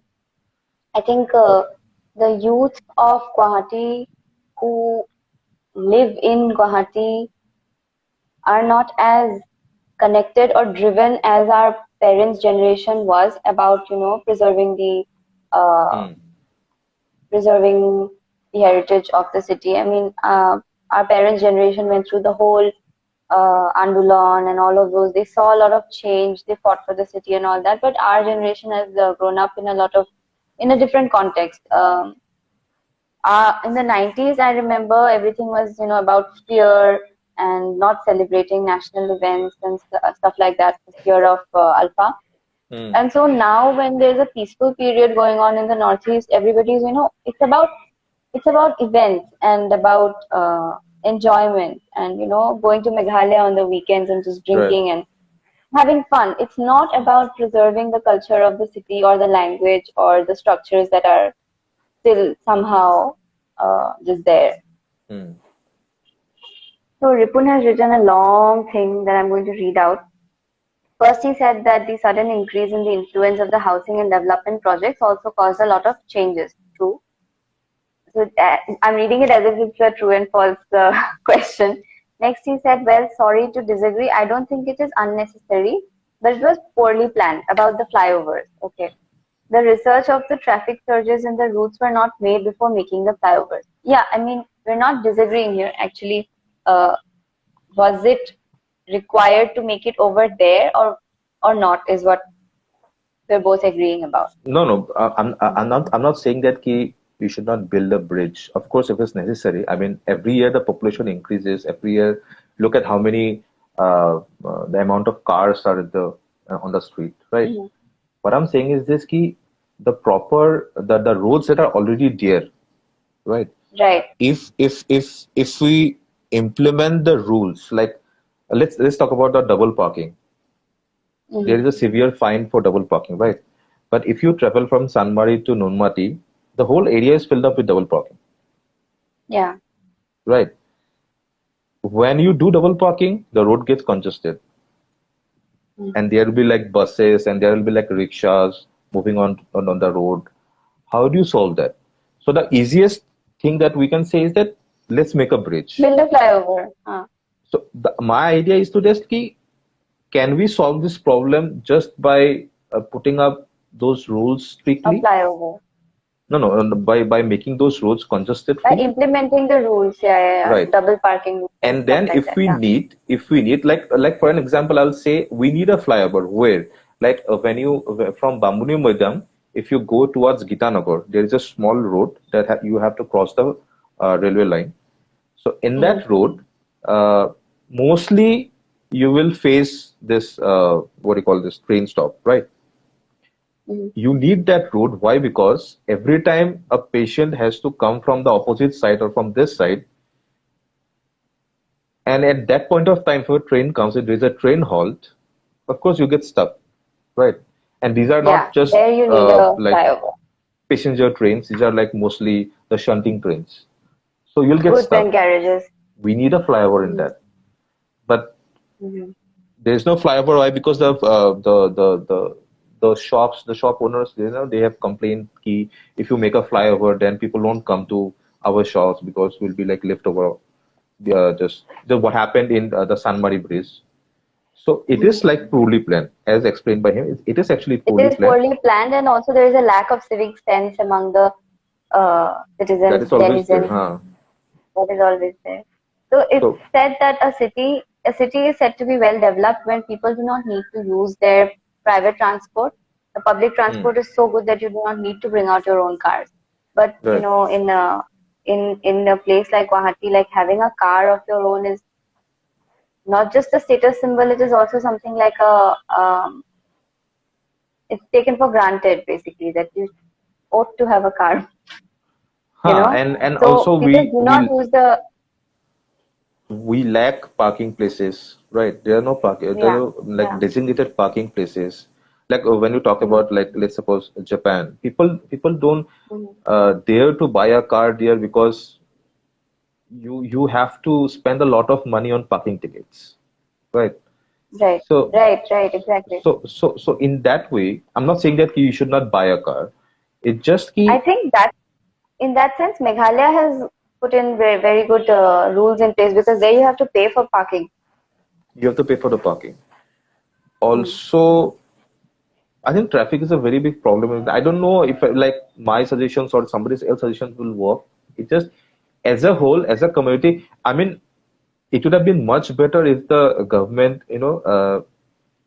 have a discussion with the public. I mean, anything that they do, I'm not saying that every decision they have to consult the public, but in some decisions, if they call a civic group or a kind of a suggestion, one thing that where you can tell us how we can solve it, I think we can do a lot of good things in there, because a lot of people, especially the younger generation, have a lot of ideas how to solve a problem in a much better way instead Yeah, of like. in that way, I also think that the previous generation of officials, government officials who were working in the different boards, let's say, I don't want to name any of them, but the Hmm, previous generation of government officials were a lot, less active, or sure. they lacked the training that was required for, the development that Guwahati has seen in the last 10 to 12 years. Hmm. But I think the current generation of civil servants that are entering the workforce belong to our generation who they are are the they are the real they future. are yeah, better trained, better aware of the global developments that have been going on, and also I'm hopeful that also the changes these that are the will people, like your friend, my friends, these are the people who are tired of this shit, yes, right? So when they yeah, are finally in a position to change that, of course they are going to to change make a it. change. Yes, Of course they are going to I'm do that. hoping. I mean, yeah, I mean, we hope that they do. Of course they will do. Of course they will do. I I mean, have I at hope they least. don't give in to the system. Like you hope that they won't give in to the system and be like, कि, यहाँ पे ऐसे ही चलता है, ऐसे ही चलते रहेगा. No, So we are, the younger generation is taking over the government also. So in like, yeah, let's suppose in a few years time they will be in the power. So the system is in the power. I mean, so yeah, of course it's going to change. Of course it's going to change. A lot of things are going to change. I mean, the next generation will probably inherit a Guwahati that will probably have no resemblance to what Guwahati was around 100 or 150 years back. Or we'll even, have like nothing. 50. Or Ha ha even ha. 50 years. 50 years. Hmm. There's a lot of Hmm. things going to change. Like look at those useless projects like bringing monorail and metro rail in Guwahati, right? So it's never going to work in a Hmm. proper uh, like even Delhi is not that planned if you think in it that way. But after independence, and the British have done a lot of work in Delhi to make it a planned Yeah. city. Yeah. Hmm. But when you look at Guwahati, except this whole area, the bank, but if you leave out that this area, and there are no areas that they have developed it where you can actually do some constructive work. Hmm. So I'm So putting it my takes bet a, on I'm putting on my bet you're putting up the next on these generation of people. officials This to is do a better not job. even not Yeah. even next generation. This generation, my friends who This have been into a civil generation. service, they are going to bring a Exactly. change. Same hopes and aspirations for Exactly. the current batch of civil servants in action. I think And they're doing a pretty good I'm job. not even leaving out. I'm not leaving them to do their job. If we will Mm. provide as much ideas, as much help that Support. as we can, Huh. the support we can, because as a society we live in a society. So as a society we need to provide a cumulative solution to a problem. It's not going to happen to be Right. about one man job. Nobody is a one man Of course. army to bring the Mm. change. Yeah, I hope the Guwahati people take note of the history of the Guwahati, how beautiful the history is. And we have Yeah. such fantastic people who have lived in this city. Do you know that Mahatma Gandhi's ashes were like scattered from the Northbrook Gate? But do you have any idea of that? No. This was the No. place where Rabindranath Tagore, when he came in 1919, he stayed. Uh, I think he stayed for 2 days in Guwahati, and that particular evening, when people requested him to like let's go back home, he said, "Okay, no, I'm just enjoying the beauty of Brahmaputra. So let me just stay, stay and on a then little longer. and they hurriedly brought a chair for him to sit. I think he sat for around like another for 2 or 3 hours, just immersed in this beauty. Imagine the beauty of this city. So I mean, we have a lot of things to do. I probably will do in coming years. Yeah. So it was lovely going over all of these stories about Guwahati with you. I mean, we covered a lot of different topics. We covered a lot of different experiences Yeah, basically right. over the last Yeah. 2 hours. Oh, 2 hours? My Wait, was talk it two always, hours? yeah, it's been 2 hours. So yeah, gonna quickly wrap this up Right, because right, right. I'm really happy that we did this session and the way that it ended on a really hopeful note for Thank you to Guwahati, you. because I'm like really happy that you joined me for this special talk on Guwahati, because I could not find any a better person to have this discussion with, because you know so much about Guwahati history, and also No, I don't because know so much about Guwahati. I don't know so much Guwahati. I'm I mean just trying to you trying to you uh, learn those things, or at least things about Guwahati, trying to connect the dots which are missing for right? like so many years. Yeah. So thank you for illuminating us about those things as well. Yeah, yeah. And on that note, I will be ending Double Ka Meetha with Donna Keep today. keep watching Double Come with Donna every seven. Not every day 7 Every p.m. 7 p.m. most any day Saturdays, which she likes. Yeah. any day, most Saturdays on 7 p.m. because you know job life and all that. Anyway, a lot of people tuned in to watch tonight, and Thank you I'm so thankful much. for Thank you all the so much. people.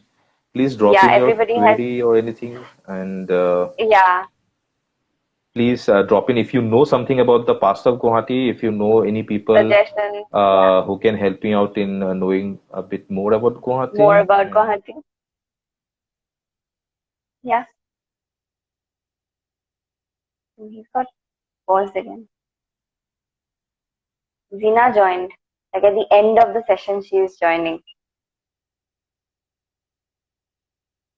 help Yeah, me in this. we are Let's always see. looking for book and we are always looking for book recommendations, aren't we?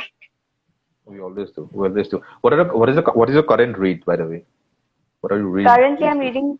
I'm reading The Tomb of Sand, and I'm also reading Richard Dawkins' book, which So, is on pause because this novel is taking up more of my attention. right, right, right. I'm reading two Yeah. books. I think. Wait, I have those books, I guess. Wait, we get those. Yeah. See, this is the book. This is India, a India. traveler's literary companion, and Oh, it was seems it was interesting. edited by Chandrahas Chaudhary. And why Acha. this book is so interesting, because you have India from the views of Salman Rushdie, Kunal Basu, Mamang Dai, this Fanishwanath Renu, and a Oh, lot of other writers, beautiful work. So they are writing about, so they have been given one state or like one region, particular city. and Huh. they will write about that part. And the other Oh, book is, I guess, Bikram Seth's journey from China to India. So he covered acha. what food. So it's a heaven from Heaven Lake, from Tibet to India. This is interesting because I have been, you know, cities. I think cities have a personality of their own, right? And I've So been does. connecting with Hyderabad of late, and it Hmm. feels like Hyderabad is this new and exciting relationship where you're getting to know each other in that phase. So it's And I'm, really and nice I and I, here in and I Hyderabad. really love it. Like you have joined such a group to know about your city's past, because in this way you get to learn about not just about Hyderabad, but also you'll have that, inquisitive to learn about Guwahati or any other city in this world, right? Any other city, yeah, that is true. And which is why I say that what is your daily experiences, not the daily experiences, every week's experiences, if you can share to the world through your medium of writing, With that would be Substack, with Substack or with yeah, Medium, that would be a good that idea. that would be a good, Yeah. at least for the people who want to travel to Hyderabad and want to see or explore the city. That would Right, be good. right. I will keep that in mind and record my experiences and blog about it on Substack. Exactly, Thank you exactly. for the idea and thank you for this session. Thank you Thank to you to you, everyone who watched today. Everybody, it everyone. was super fun. Yeah, okay. So Thank we'll you. be wrapping this up now. Bye bye. Good night. Good night. Good night.